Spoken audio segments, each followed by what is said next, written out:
کاکړ او بوګټي دې د افغان کډوالو په سر د نړۍ د امدادونو حساب وباسي. د څېړونکي ډاکټر تقي وینا وایي چې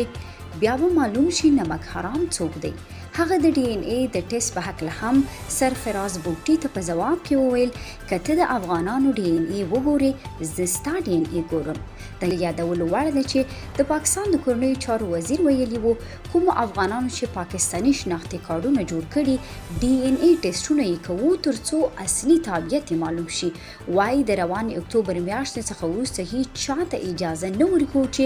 بغیر له پاسپورټ او ویزې پاکستان ته راننوځي. پکار خدا دی چې د هغه د نسل تحقیق وشي چې لکه مړه خراغله دي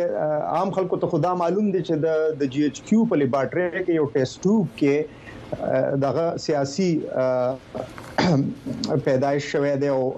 ټول پرورش ملته شوه دی. نو د ډي ان اے په حق له زدا وایم چې ډي ان اے ما پرون یو ټویټ وکړ چې ډي ان اے کین اسټابلیش کینشپ لکه رشتہ خیل قام دا خو اسټابلیش کیدی شي خو سټیزنشپ نېشنالټي قومیت ریاستي شتون دا خو د ډي ان اے دغه نه دی او د انټرنیشنل سازمانو په نظر کې هم دا یو بایولوژیکل انویسیو ټیسټ دی. مطلب دا دی چې دا د یو انسان په پرایویسي کې لوی مداخله ده. پاکستان تر اوسه پورې لکه